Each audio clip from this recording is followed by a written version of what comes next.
morning. We have a busy day planned. We're leaving now for Ellington Air Force Base in Texas. We're going to spend some time on the floods. We're going to be briefed on the floods.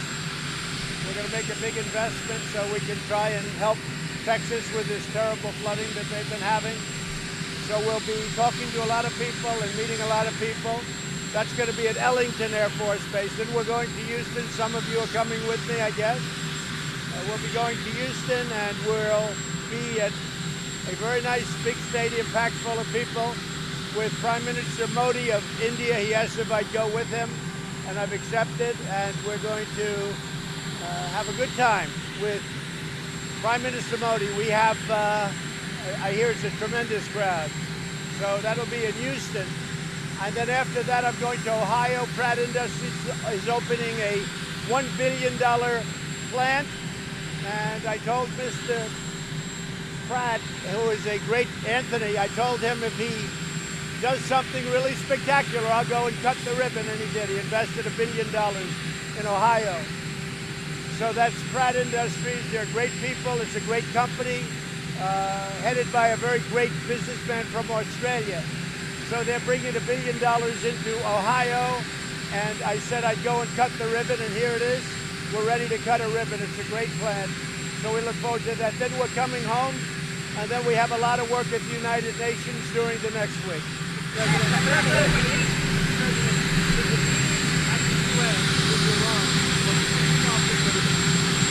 Nothing's ever off the table completely, but I have no intention of meeting with Iran. That doesn't mean it doesn't happen. I'm a very flexible person, but we have no intention. It's not set up. We're meeting with a lot of leaders. We have about 15 meetings set up, but Iran is not one of them.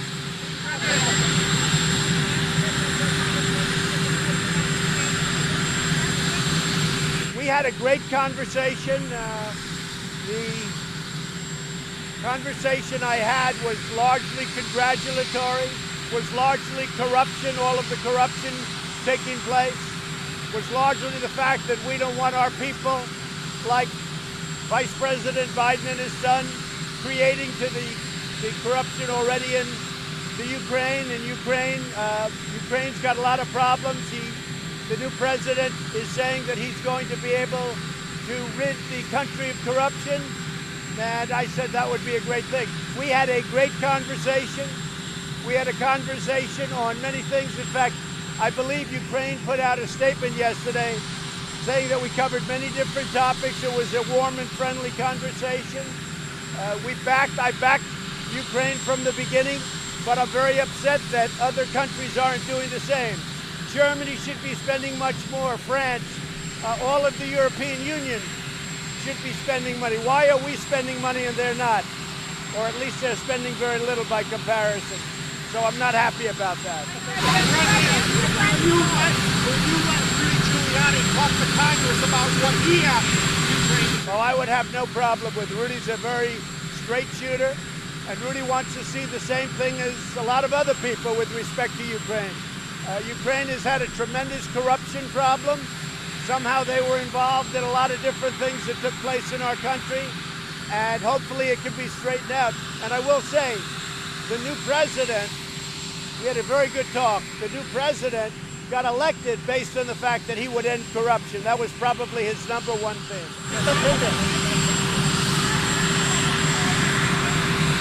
Well, this whistleblower, or whoever it was, because it sounds like it's not a whistleblower, you can't have that happen to a president of the United States. The conversation, by the way, was absolutely perfect. It was a beautiful, warm, nice conversation. And it was put out last night also by Ukraine. But you can't have people doing this. And you can't have people doing false alarms like this. And you know, when a president speaks to the head of another country, he has to be able to speak to those people. And those people don't want to know that they're being recorded or that you have a stenographer working. You don't want to have to hear that. You can't do that to a president, and you can't do that to other countries. But with all of that being said, we had a very great conversation, very straight, very honest conversation. I hope they can put it out. Well, I don't say anything, but whenever I speak to a foreign leader, I assume there are many people on the line. I don't assume I'm talking to the leader. Anytime I'm on the phone with a foreign leader, many people are on the line. Sometimes they're taping calls, sometimes they're doing a stenographer, but I also assume many people are on the line from the other side. So if I'm speaking to a country, they also have people on the line. So who would say a thing like what you're saying? Now, I will say this. I said absolutely nothing wrong. It was perfect. Listen to me. Listen to me. Listen to me. Listen to me. I assume many people are on the line. I know that before I make the call, and that's what you have intelligence agencies, everybody listening. That call was a great call. It was a perfect call. A perfect call. What wasn't perfect is the horrible thing that Joe Biden said. And now he made a lie when he said he never spoke to his son. I mean, give me a break. He's already said he spoke to his son. And now he said yesterday very firmly, who wouldn't speak to your son? Of course you spoke to your son. So he made the mistake of saying he never spoke to his son. He spoke to his son. But more importantly, what he said about the billions of dollars that he wouldn't give them unless they fired the prosecutor. And then he bragged about how they fired the prosecutor, and then they got the money. It's not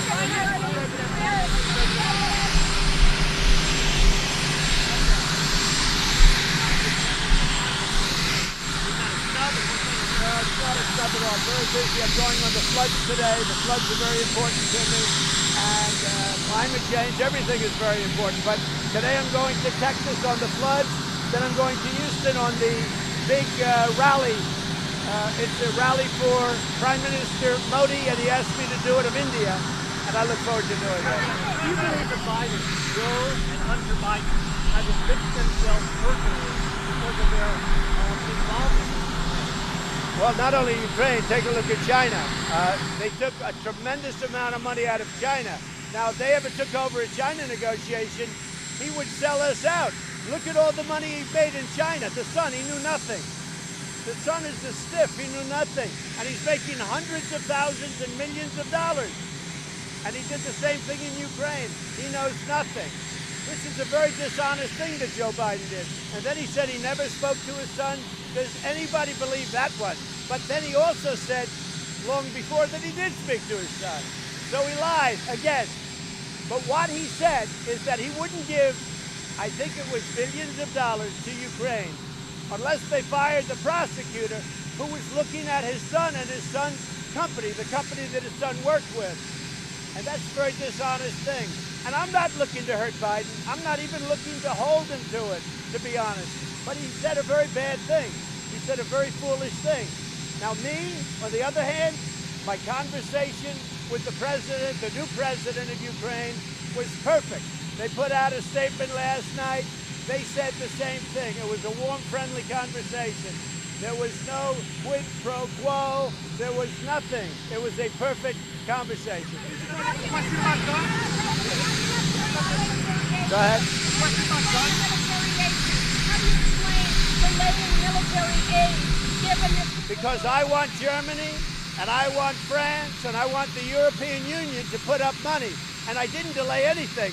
We paid the military aid to the best of my knowledge. Listen to me. I gave so much more to Ukraine than Obama did. Go back and check your record. And you know what you should do? Also ask. Mr. President, can you tell us why anybody should be allowed to buy a gun without a background check? We're looking at it right now. We're studying it very hard. It's an issue that, frankly, Congress is wasting all their time on nonsense. We're studying very hard. If Congress would ever get back to work, we could work something. But Congress is doing all of this nonsense, this garbage that they're doing. And I'll tell you what, they don't have any time. The Democrats in Congress are doing nothing. I'll tell you what, they're going to lose the election. You know why? Because they're not doing anything. Why should anybody be allowed to buy a gun without a background check? Well, we're working very hard with some Democrats. The problem I have is that Jerry Nadler and all these people, they keep wasting time in Congress over nothing. They're studying nothing. The Mueller report was perfect. Corey Lewandowski was magnificent. Everybody is perfect. They're wasting time. They couldn't accept the Mueller report. They couldn't accept that defeat. They can't now accept the fact that we have the best economy we've ever had, and we may be hitting another all-time high in the stock market. We're looking at a lot of different things. The problem we find is the Democrats have very little time to talk because they're wasting their time. You take a look at what they're doing. It's a total waste of time, and they know it. They know it. Say it. Well, we're working with Joe Manchin, the senator, and we're working with Pat Toomey, and we have a lot of people working on this, and we'll be seeing it, I'd say, over a period of time. The problem that I have is the Democrats, in the House especially, they're totally unavailable to talk because they're at hearings all day over something that's already been won by us. They made up a story. It was a false story. It was a hoax. And frankly, we have to get to the bottom of how it started. But they are wasting all of their time on a hoax. Jay Powell, you said Jay Powell was a bonehead with no guts, but then you said his job is safe. Why? Well, he's got a job, and I could do things if I wanted, but I don't want to do that. We're so strong, despite Jay Powell. But Jay Powell is not helping us. Other countries have lower interest rates. We're the primest of them all. But he has the rate. Look, it's very simple. He lifted the rates far too quickly, and he lowered them far too slowly. And it's a shame. And it's a shame. Are there other boneheads in your administration whose jobs are safe? Not too many. Not too many boneheads. We have a great, I'll tell you what, we really now have a great administration, but what we have is a great cabinet. Our cabinet has done a great job. Go ahead.